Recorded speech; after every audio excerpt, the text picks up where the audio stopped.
দেখুন বন্ধুরা, দেখুন ভিডিওটা ভালো করে দেখুন।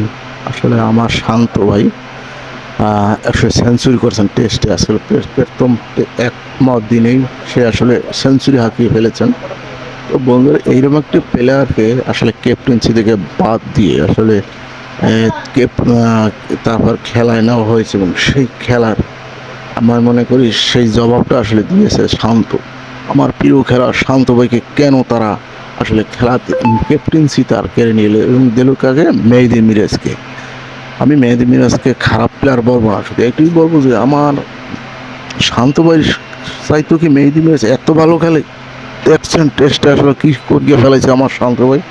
লাস্ট পর্যন্ত সে রাগে ক্ষোভে কষ্টে আসলে সেঞ্চুরি হাঁকাই ফেলেছে, এবং সেই সেঞ্চুরি করে মেহেদী মিরাজকে আসলে চ্যালেঞ্জ দিলেন যে সামনে মেহেদী মিরাজ আসলে চ্যালেঞ্জ আসলে কতটা গ্রহণযোগ্য করবেন, সেটি এখন বিষয়। আসলে তবে আমি একটা কথাই বলবো যে শান্ত কেন যে কোনো প্লেয়ার আসলে ফর্মে আসুক, বাংলাদেশের দর্শকদের মুখ উজ্জ্বল করুক, বাংলাদেশকে উজ্জ্বল করুক, সেটাই আসলে আমাদের চাওয়া।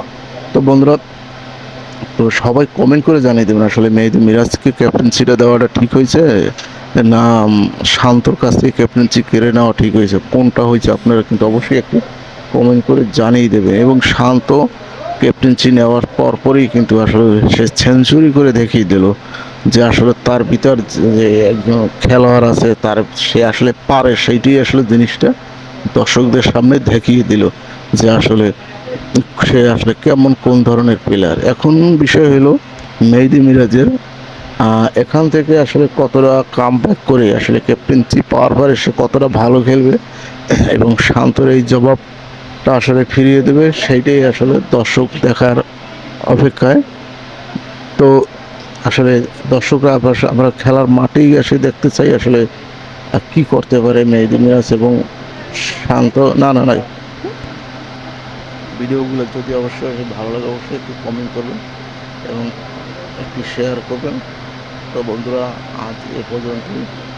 সবাই ভালো থাকেন এবং বাংলাদেশের খেলা দেখেন।